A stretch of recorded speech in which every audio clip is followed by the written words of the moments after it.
സംപൂജ്യ സദസ്സിന് വന്ദനം.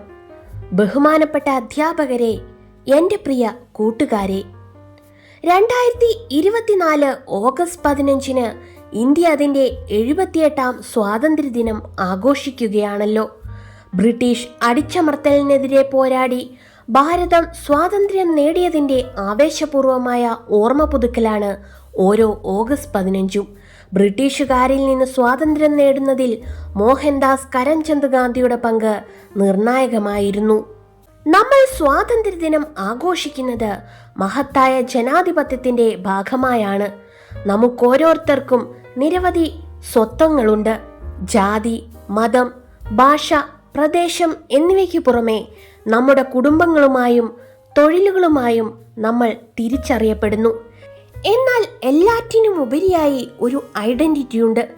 അതാണ് ഇന്ത്യയിലെ പൗരന്മാർ എന്ന നിലയിൽ നമ്മുടെ ഐഡന്റിറ്റി. നമ്മുടെ വർത്തമാനകാലത്തെ വിലയിരുത്താനും നമ്മുടെ മുന്നോട്ടുള്ള വഴിയെക്കുറിച്ച് ചിന്തിക്കുവാനുമുള്ള ഒരു സന്ദർഭം കൂടിയാണിത്.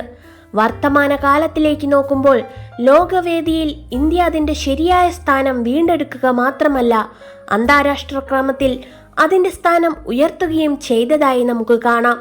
ഇന്ത്യൻ ബഹിരാകാശ ഗവേഷണ സ്ഥാപനം പുതിയ ഉയരങ്ങൾ കീഴടക്കുകയും മികവിൻ്റെ ഉയർന്ന മാനദണ്ഡങ്ങൾ സ്ഥാപിക്കുകയും ചെയ്യുന്നു. യുവ പൗരന്മാരെന്ന നിലയിൽ നാം ഒരുമിച്ച് നിൽക്കുകയും പുരോഗതിക്കായി പരിശ്രമിക്കുകയും ചെയ്യേണ്ടത് അനിവാര്യമാണ്. വിദ്യാഭ്യാസമാണ് നല്ലൊരു നാളേക്കായുള്ള നമ്മുടെ വഴി. ഈ ദിവസം നമ്മുടെ രാജ്യത്തിൻ്റെ വികസനത്തിന് ക്രിയാത്മകമായ സംഭാവനകൾ നാം നൽകുമെന്ന് നമുക്ക് വാഗ്ദാനം ചെയ്യാം.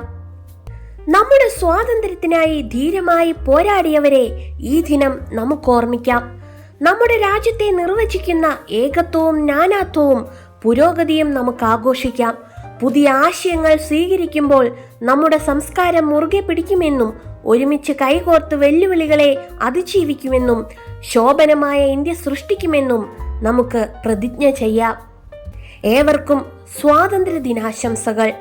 ജയ് ഹിന്ദ്.